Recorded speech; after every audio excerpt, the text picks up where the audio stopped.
senator judges, it is your obligation na dapat present ka sa mga proceedings. Hindi naman sakop ng trabaho ng Office of the Ombudsman na magpa-disqualify sa 2028.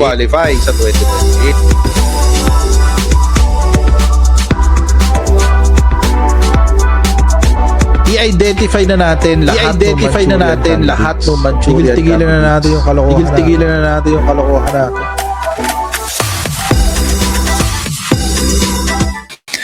Okay, hello everyone. Welcome po sa ating channel. This is Coach Jared. Good morning, good afternoon, good evening, wherever you are in God's green earth. Kakatapos lamang ng aking klase, pero we are here. Kaya mga kababayan, medyo mahaba ang ating kwentuhan ngayong gabi. At please don't forget to subscribe dito po sa Coach Jared Live YouTube channel. Pa-follow po ang ating Facebook page, ang Pinasabat with Coach Jared, and ang ating Facebook group, ang Tambayan ng mga Cocheros. Gumawa ako ng channel kasi hindi ko pa alam paano ko gamitin. Doon sa Pinasabat with Coach Jared. Gumawa ako ng channel, hindi ko alam paano gamitin. Para saan ba yun? Para saan ba yung channel na yun? Anyway, okay. So mga kababayan, mag-shoutout na tayo kasi marami talaga tayong pag-uusapan and we need all the time in the world. We need all the time in the world, mga kababayan. Ayan, okay. Wait, asan na muna yung ating chat room? Where's our chat room?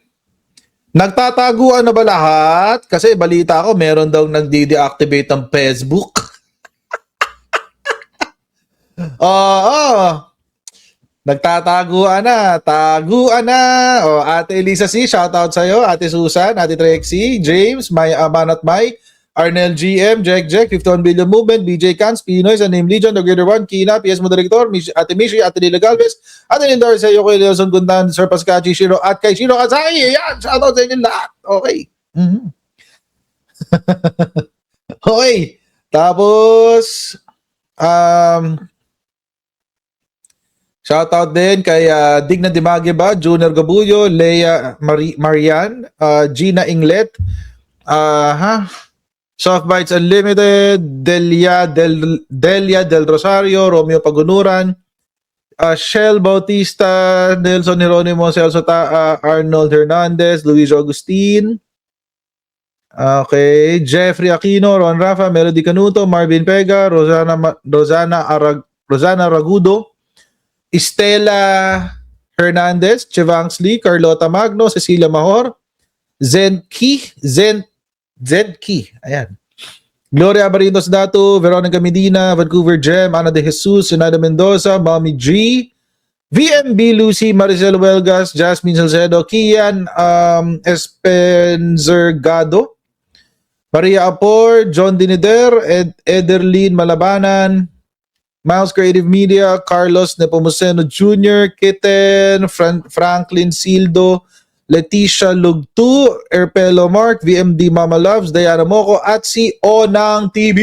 Yan, jaro sa inyo lahat, guys. At hanggang dyan lang po muna ang ating pabati. Tulad nga ng binanggit ko kanina, I need all the time in the world sa mga topics natin today. Sana natin, mga babayan.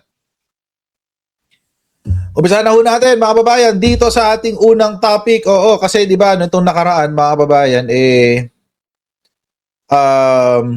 lumabas itong survey na to, no, ng mga Pilipino, 69% baliktaran ng mga Pilipino ay gustong magpatuloy ang impeachment ni Sara Duterte. Di ba? Gusto na natin ng impeachment, guys. Hindi, and take note mga babayan, hindi lamang po ito sa mga anti-Duterte. Ito rin po, mga babayan, ay totoo rin, pati doon sa mga kaalyado ni Sara Duterte. Or hindi, di pala kaalyado. Sa mga sumusuporta sa mga Duterte. Pero syempre, iba ng perspective. Syempre, iba ng pananaw. Sa side natin, gusto natin siyang matanggal kasi iniisip natin guilty siya. Sa side naman ng kabila, gusto nilang magkaroon ng impeachment trial para mapatunayan na siya ay inosente. Ganun yung hati niyan. Pero mga babayan, regardless, the consensus is kailangan magkaroon ng impeachment trial. Mm. Yan ang consensus. Ang problema, mga kababayan, muang dahil ganito ang resulta ng survey and natapyasan ng tapang si Sara Duterte. Oo. Muang natapyasan, guys, nabawasan ng tapang si Sara Duterte. Natapyasan ng tapang eh. Oo. Pero doon muna tayo sa exciting part.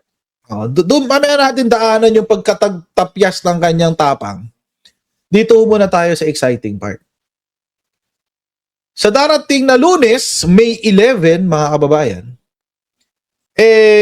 magbobotohan na ang Kamara de Representante sa impeachment. Oo. Magbobotohan na sa impeachment, guys, sa Lunes. Oo, kaya abangan nyo po yan dito sa ating channel. For sure, tayo po magla-live niyan. Ila-live stream natin yan dahil sinabi ko nga sa inyo, I made it my advocacy for now. Dahil ikinampanya ko si Sara Duterte noong 2022. Ngayon, ikakampanya ko naman ang pagtanggal sa kanya.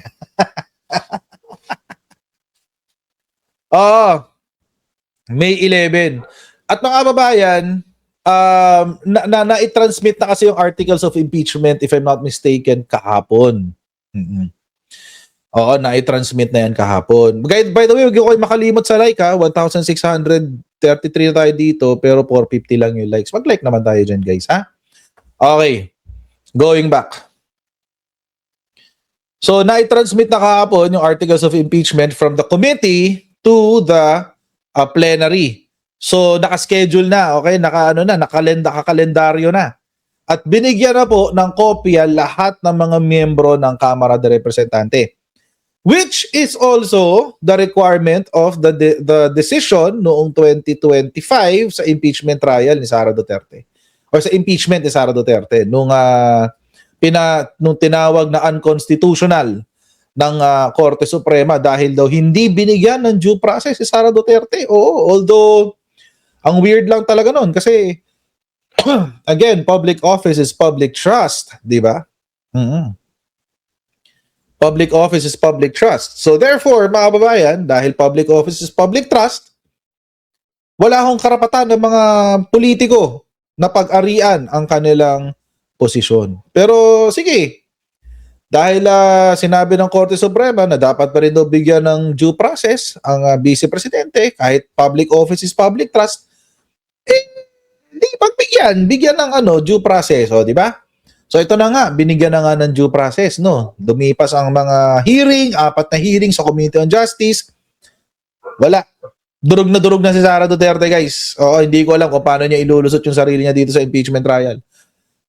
Tapos, after nitong nagkabotohan na, nasa plenary na yung mga papeles, according po kasi sa decision ng Korte Suprema, kailangan bigyan ng pagkakataon ang mga miyembro ng Korte Suprema na pag-aralan ng kaso. Take note, mga kababayan, ha?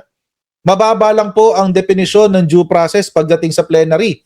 Sabi po doon sa desisyon ng Korte Suprema, ang sinabi lamang ay magkaroon lamang ng showing, a mere showing, mga kababayan, that the members of Congress has received the articles of impeachment for their study. Okay, mga kababayan, hindi po sinabi doon sa desisyon ng Korte Suprema na kailangan may patunay na pinag-aralan ng mga kongresista yung articles of impeachment. Ha? Take note, ang sinabi lang po ng Korte Suprema, dapat may patunay na sila ay binigyan ng ebidensya. That's it. Napakadali lang nun, mga kababayan. Bigyan mo lang ng papel si executive assistant or kung sino man yung manager sa opisina nitong si congressman, paper man ng receiving copy, o receive. Tapos. Yun lang yun. Yun lang yun. Sabi ni Lemuel, can they deny receiving a copy? I don't think so. Kasi mare-record yun eh. Mukhang tanga naman yun. Di ba? Makikita agad yung kanilang bias. Oo. Tatanggapin lang nila yan. Yun lang ang kailangan. Receiving copy lang. Napakadali nun, guys. Napakadali po nun. Kaya po mga kababayan, ito po yung balita tungkol sa articles of impeachment na mangyayari na nga. Oo. Mangyayari na sa May 11. Game. Pinaghahandaan na ng Kamara ang pag-usad sa plenaryo ng mga reklamong impeachment laban kay VP Sara, lalo namang umuugong ang balibalitang may sapat na numero na para ma-impeach ang bise. Live mula sa Batasang Pambansa, nangunguna sa balita si News 5 House Correspondent Marian Enriquez. Marian, kailan na pagdedebatehan sa plenaryo itong articles of impeachment laban kay VP Sara? Jiggy, sa Lunes, May 11, nakatakdang ang pagdebatihan sa plenaryo yung articles of impeachment laban kay Vice President Sara Duterte at posible na rin nga yung mauwi sa botohan 1/3 o 106 na boto yung kinakailangan para ma-impeach ang bise. Kapag na-impeach po, ipadadala yung articles of impeachment sa Senado na siyang tatayong impeachment court at bilang paghahanda nga, Jiggy, bibigyan ng kopya ng articles of impeachment yung lahat ng kongresista, mga complainant at ang respondent na si VP Sara. At para kay House Deputy Speaker Ronnie Puno, sigurado... Mamaya na yan. O, kasi hiwalay na topic yan kay Ronnie Puno. Ay, sige, since nandito na. Pag-usapan ngayon natin si Ronnie Puno. Oo. Kasi itong si Ronnie Puno for the past few weeks or months, kung ano-ano sinasabi, nag-iiyak, di ba? Sinasabi, hindi kami sure kung boboto kami sa NUP. Hindi kami sure, ganito, ganyan. Hindi, magko-conscience vote kami, blah, blah, blah, blah, blah, blah. Hindi, mga kababayan. Yung mga ganyan drama, ubra lang yan sa mga taong hindi aware sa politika na nagaganap sa politika ng Pilipinas. Ang tawag dyan, drama-rama sa hapon. Yun ang tawag dyan, mga babayan, drama-rama sa hapon. Bakit? Kasi mga babayan, as of today, sabi ni Ronnie Puno, 60% ng NUP ang susuporta sa impeachment. 60% mga babayan ng mga miyembro ng NUP ang payag sa impeachment. Actually, mga babayan, kung tutuusin, kahit hindi naman na sila bumoto. Kasi lakas CMD pa lang, tsaka PFP, kung kuha mo na yung numero.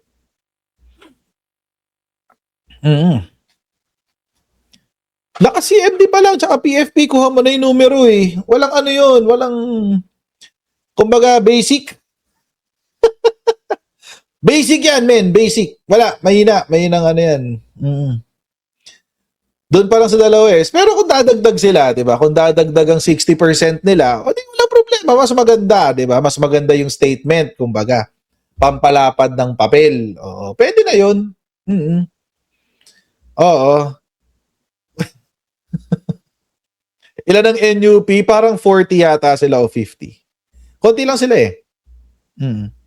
Kasi ang pinakamalaki, naka-CMD with I think 90 plus.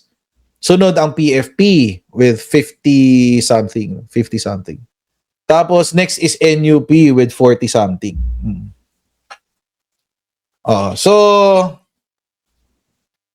I mean, 'di ba, kung tagal-tagal nagdrama, doon din pala ang ending ano. Oo.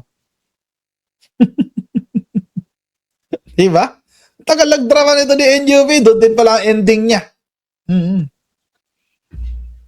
Ano yung NUP? National Unity Party.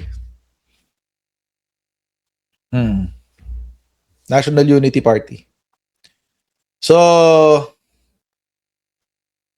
alam naman natin na ganyan talaga. Alam naman natin yan eh. Nakakatawa lang kasi, ito kasi hindi marunong dumrama, di ba? Hindi ka marunong mag-umarte kasi, Puno. Masyadong obvious. Sigurado nang makakakuha ng 106 na boto o higit pa. Narito po yung kanyang pahayag. Kung ipagsama mo yung boto ng lakas lang at ng 55 na bumoto sa committee, you will already get your 106.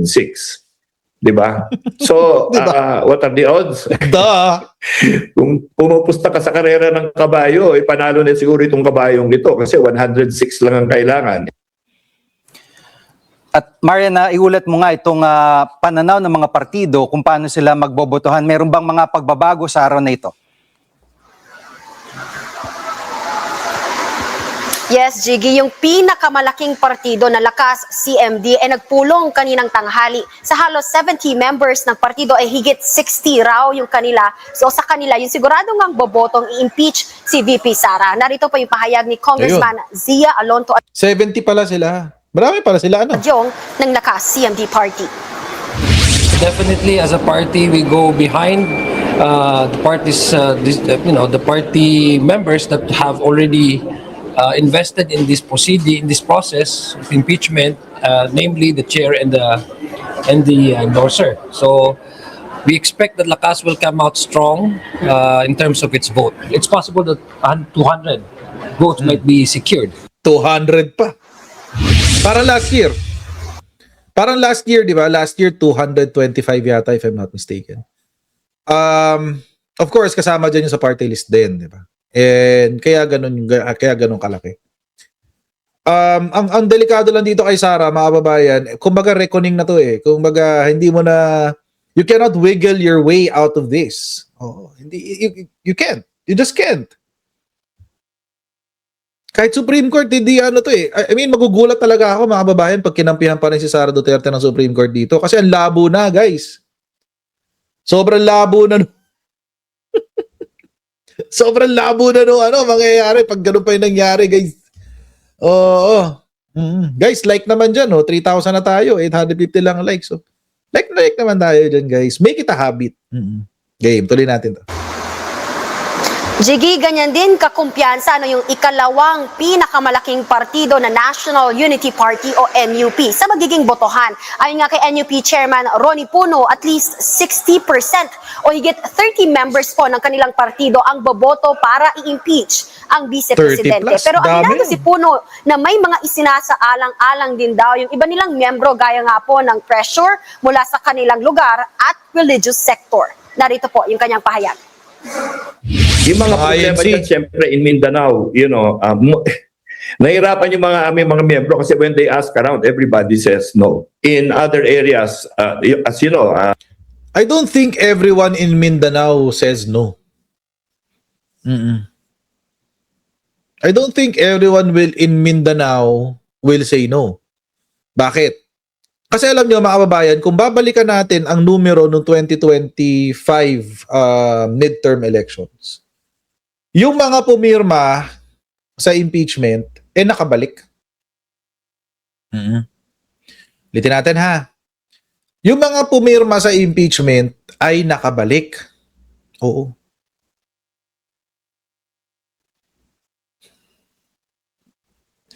So, hindi ko parang hindi ko makita yung sinasabi nila na sa buong Mindanao ganyan-ganyan. I don't think so. I don't think so. Siguro in some parts, Mindanao, some parts ng Mindanao like Davao City, of course, Davao Region, of course. Yan, kasama yan, Davao Region. Siguro si Cagayan de Oro, ganun din. Bukidnon, ganyan din, yung lugar ni Migsubiri. Siguro may ganun. Tapos, some parts of Bangsamoro region. May ibang parte ng Bangsamoro. Siguro, yun medyo pasok kay Duterte yun. Pero not the whole of Mindanao. For sure. Hindi buong Mindanao. At yun. So for me mahirap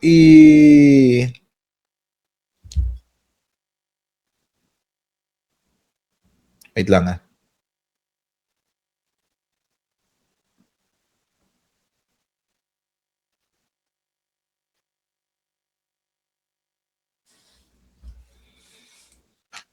Okay.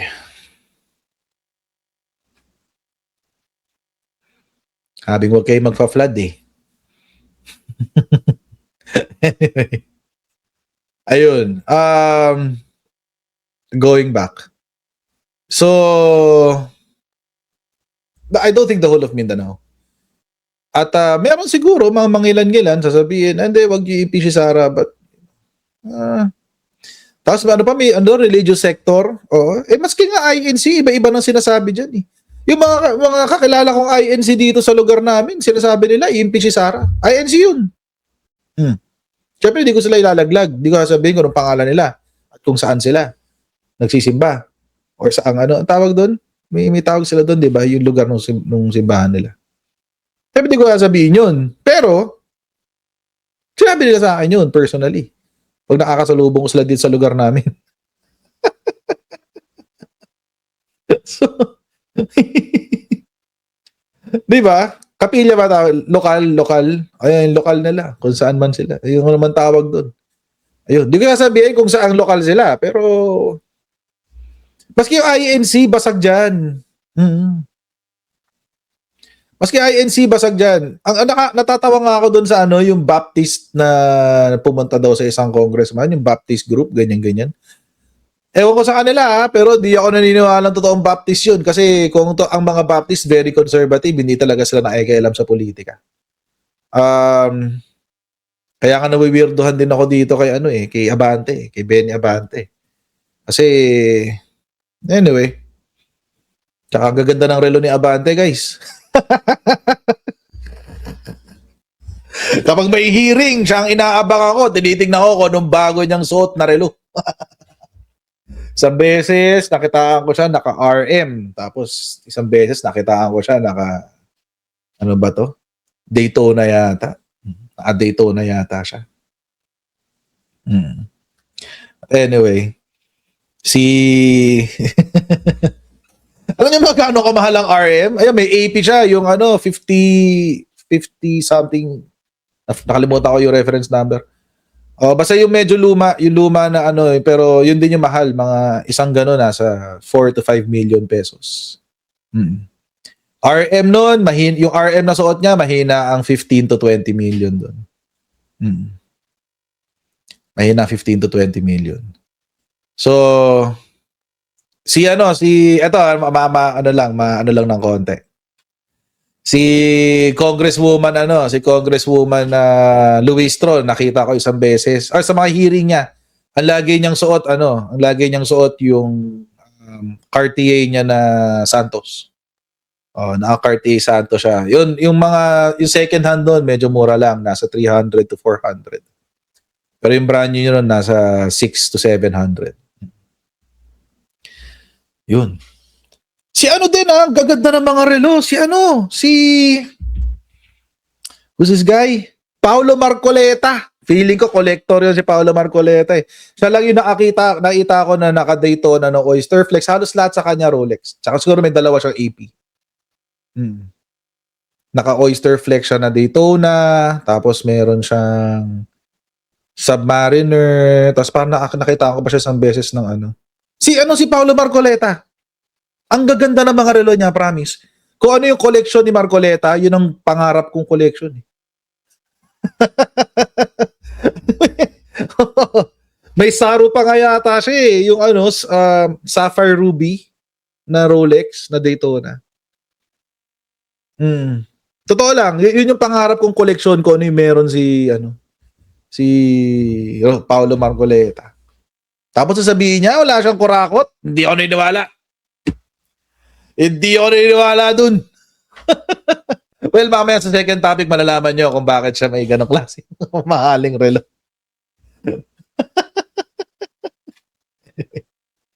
Wag lang yung wig. Wag lang yung wig. Ay, Bernel Navarro, kapag nakamit ko yan, Diyos ko. Ibig sabihin yan, may foundation na ako kasi ang dami ko ng pera nun, guys. Diyos ko. Tingnan ko nga ulit. May nag-post nun eh. Gusto yung gawa ko ng content tungkol sa mga relo ng politiko.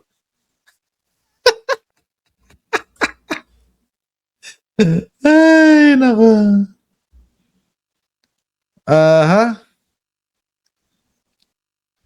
Sana yun? May nakita akong picture nun eh. Picture lang yung nakita ko. Sinabi rin po. Sana yun? Ayun. Meron siyang, grabe siya. Meron siyang may Batman siya, meron siyang IWC na Mercedes, meron siyang 2 Daytona, isang rose gold Oyster Flex, tsaka isang Panda. Ang mamahal nun, guys. Yung Batman medyo okay lang yan, mga nasa 800k yan, second hand. Pero yung rose gold na Daytona, ay, grabe. Tsaka yung Panda nasa 1.8 yan eh. Ay no, nasa 2 million pala isang Panda. Oo, 2M. May mga pangarap kong pangarap kong relo eh. Suot ni Marcoleta eh.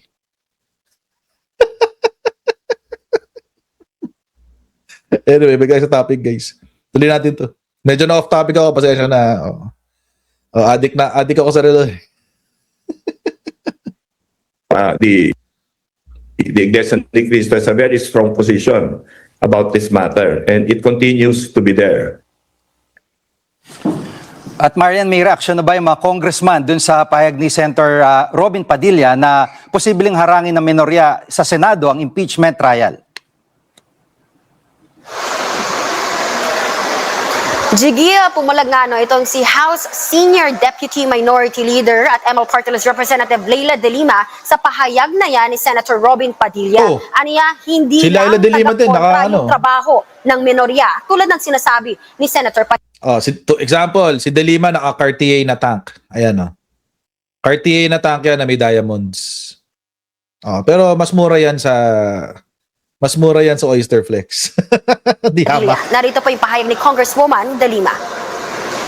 Yes, we fiscalize, we oppose yung mga sa tingin namin hindi mga magandang polisiya, hindi mga magandang legislative measures. Pag gano'n na lahat na lang i-oppose ng minority, you're no longer a genuine minority. Correct. You would be Tama siya considered an obstructionist. Jiggy, inaasahan ngang aatasan na ang House Secretary General para nga bigyan ng kopya ng articles of impeachment at mga ebidensya yung lahat ng kongresista. At ayon nga po kay Justice Chairperson Jerby Luistro, sapat na raw yung ibibigay na panahon para pag-aralan ng mga kongresista ang mga dokumento bago nga po yung botohang inaasahan sa Lunes. Yan muna ang latest dito sa Kamara. Then yung totoo yung sinabi ni tawag dito. Ni Congresswoman Luistro. Actually, meron video na sinabi niya mismo yan. Sapat na yung panahon na yun. Simula today. So ano ngayong araw ngayon? Wednesday, Thursday, Friday, Saturday, Sunday, Monday ang election, guys. Monday. Siguro naman sapat na yung yung 5 araw para mapag-aralan. yung content nung laman ng impeachment complaint.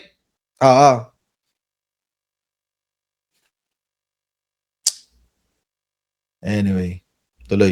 So if the plenary will be able to send copy of the articles of impeachment today, then the House members have Thursday, Friday, Saturday, and Sunday to study the articles of impeachment and the evidence. Sapat na ang 5 araw mula May 7 hanggang May 11 para mapag-aralan ng mga kongresista ang ulat ng House Justice Committee kaugnay ng ginawang pagdinig sa mga reklamo impeachment laban kay Vice President Sara Duterte. Kasama na rin dito ang resolusyong nagtatakda ng articles of impeachment na nakabatay sa umano'y maling paggamit ng confidential funds, hindi maipaliwanag na yaman, panunuhol at graft and corruption at matinding pagbabanta. Ayon nito kay House Justice Committee Chairperson at Batangas 2nd District Representative Jerby Luistro. Ang pahayag ni Luistro ay kasunod ng formal na pagsusumite ng report at resolusyon sa House Committee on Rules gabi ng Martes, May 5. Gate pa ng House Justice Panel Chairperson. Inaasahan niyang mayayari ang botohan sa Lunes, May 11 pagkatapos ng kanyang sponsorship at debate sa articles of impeachment. I actually recommended that plenary vote should happen on May 11. Inihayag naman ng National Unity Party o NUP at Lakas CMD na mayorya ng kanilang mga miyembro ang boboto ng pabor sa impeachment ni VP Duterte. Sa pagtaya ng NUP Chairperson na si House Deputy Speaker at Antipolo 1st District Representative Ronnie Puno sa 55 nilang miyembro sa Kamara, hindi bababa sa 30 ang nagpahayag ng susuporta sa proseso. Pinakamalaking political party sa Kamara ang Lakas CMD at NUP. I think there's at least 30. Well, here, I mean, it depends again on what their consultations with their districts will say. Narinig na ito. You know, Git-anim na po ang boboto ng pabor sa impeachment. Lakas CMD has the substantial number, the majority of its Doon pa member lang will talaga vote eh. Totoo lang. in favor. Doon pa lang talaga sa Lakas CMD, mga babayan, olats na. Si Sara Duterte. Dadagdagan mo na lang ng onti yun eh. By the way, ito lang kasi mga nag-aano sa relo. Anong relo ni BBM? Isa pa lang nakikita, well, meron siyang isang gold na aquanaut, and then the aquanaut. I forget. Parang AP ba yun? Hindi siya AP eh. Parang AP nga yata. Oo. But anyway, Patek ba yun? Patek na aquanaut?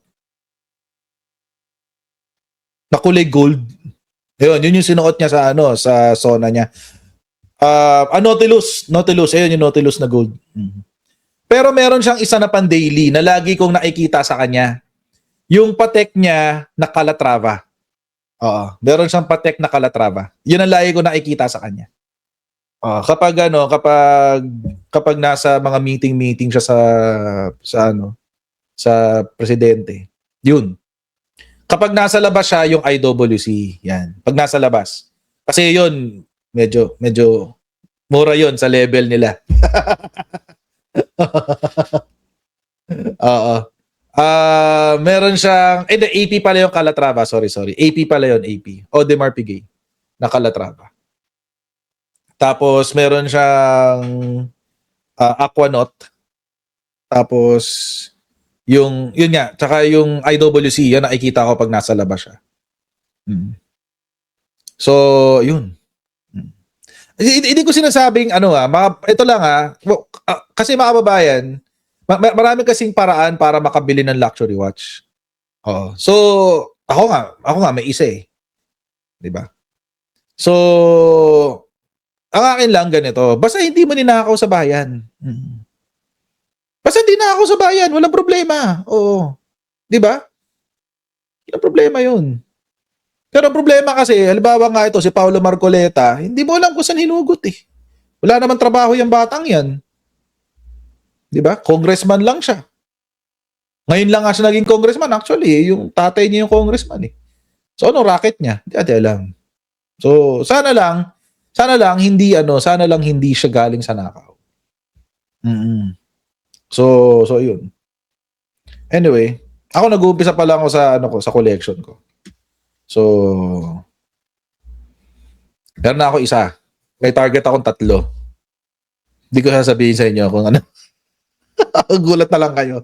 Anyway, go. Favor and supporting the impeachment. Kapwa naniniwala sina Representatives Adjong at Puno na posibleng aabot sa 180 hanggang 200 ang makukuhang boto sa impeachment ni Vice President Duterte sa Kamara. Samantala, itinuturing ni Vice President Duterte na unfair ang pagdawit sa ilan niyang kaanak sa isyu ng reklamong impeachment. Well, I think it's unfair. Unfair Dahil daw. hindi naman sila Vice President and hindi naman sila ini-impeach. And tulad ng mga asawa at mga anak din ng mga congressman, they have the right to privacy. Unfair daw, sabi ni Sara Duterte. Okay, dito na tayo ha. Unfair daw kay Sara Duterte na nadadamay daw yung kanyang pamilya. Oo. Alam mo yung unfair, Sara Duterte? Well, first and foremost, i-address natin yun. Unfair ba talaga sa asawa niya? Kasi technically, yung asawa lang naman niya ang na-expose. Hindi.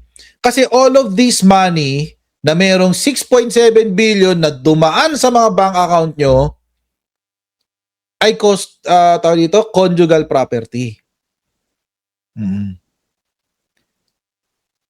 Nagre-report nga kayo sa SALN nyo eh. Ito lang ang pera ng asawa ko, ito lang yung pera ko, etc. O tapos, pagdating sa AMLA, sasabihin nyo, bakit nyo din-expose yung sa asawa ko? Ini-expose, sinasabi nyo nga sa SALN nyo yung pera ng asawa mo eh. Mm. Diba? Dineclare mo na sa salin to. Mali lang yung amount. Mali lang yung amount. Pero nakadeclare siya sa salin. So, ibig sabihin, okay lang sa inyo i-declare yung salin kasi kontrolado nyo yung i-declare. Pero kapag dito, sa AMLA, sabihin nyo unfair tapos nadadamay yung private life ng asawa mo. Hindi unfair yun. Ang tawag doon, hustisya. Alam niyo yung unfair, mga kababayan? Alam niyo yung unfair? Sabihin ko sa inyo kung ano unfair. Yung unfair ay meron tayong vice presidente na walang kontribusyon sa bansa. No joke. No joke.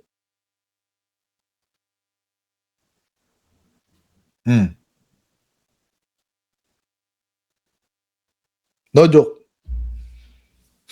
Yun ang unfair. Na naghalal ka ng vice-presidente na walang silbi. Sabi ni Mark, ano pinakamahal kong relo? Hindi mo malalaman. Hindi mo malalaman. Hindi mo malalaman, Mark. Sorry ka. Anyway, going back. Tawag dito. Wala yun yung unfair Di ba? Meron siyang sinabi recently. Sabi ni Sara Duterte, if I'm not mistaken, sabi niya, nagsinungaling daw si Bongbong Marcos sa taong bayan noong 2022. Oo, sinabi niya yung kanina wait, hanapin ko na. Bongbong Marcos, Sara Duterte. Tikas Tikas ng mukha Ayan. Ito. Nakita ko ulit sa Manila Bulletin.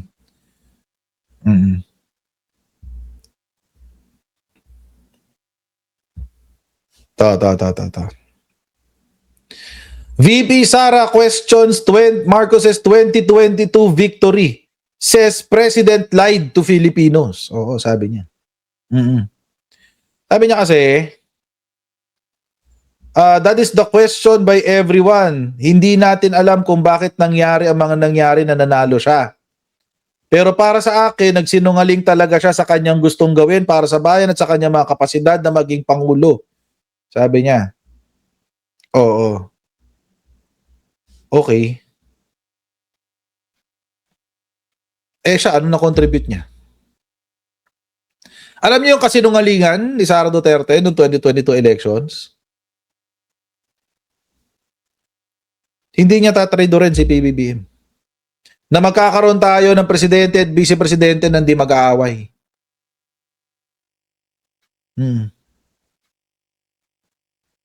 Na sinabi niya na nagmakaawa siya kay PBBM. Di ba siya pa nagsabi nun nagmakaawa daw siya kay PBBM na kunin siyang vice-presidente.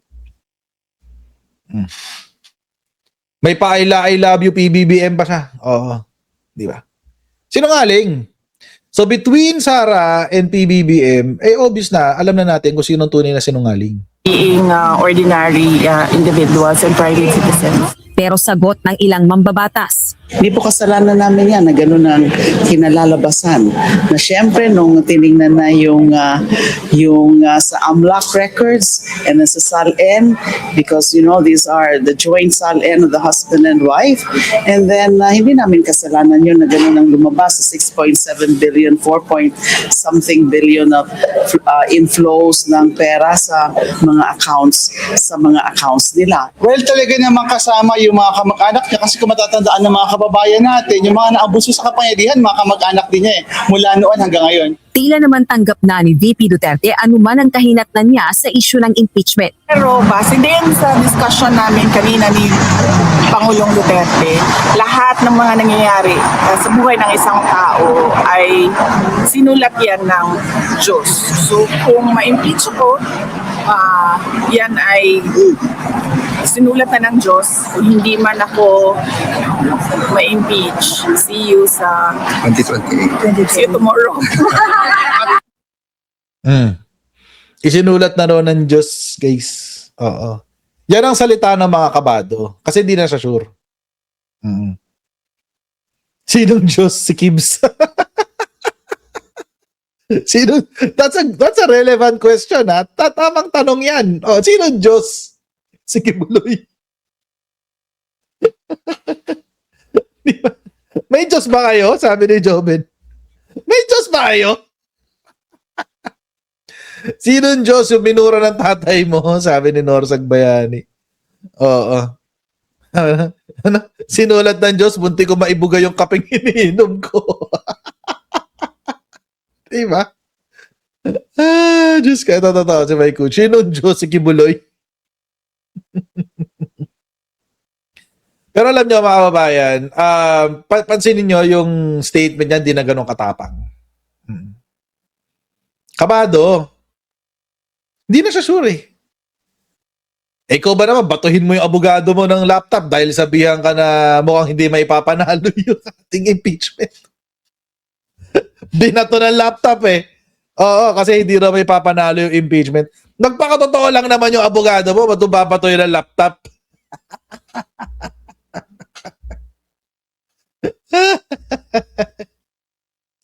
So, ewan ko lang ha, parang wala lang.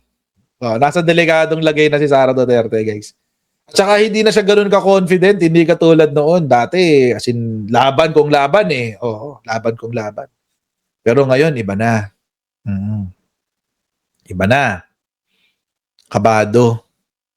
Kita na yung takot. At feeling ko, hindi na rin siya sure na kaya niyang ipanalo yung impeachment.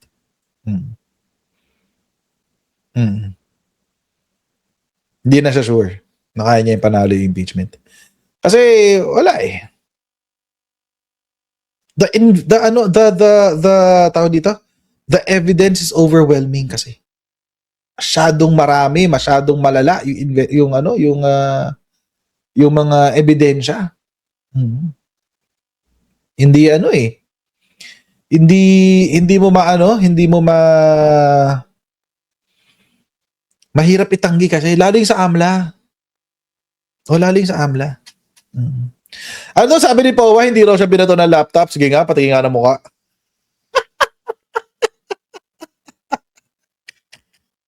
Sige nga. Baka kaya naging kirat ka dahil di ba medyo kirat si Powa. Ganun. Anyway.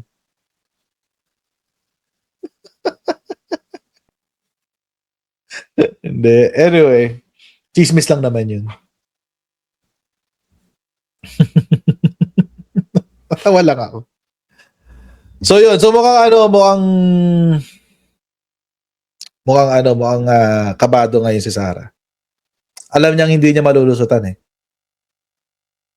Kapag nalusutan niya to, mga kababayan, ewan ko na lang talaga.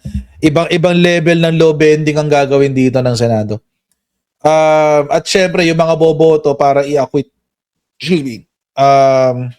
yung mga boboto para i-acquit siya, madadamay sa pagbagsak niya. So, good luck. Oo.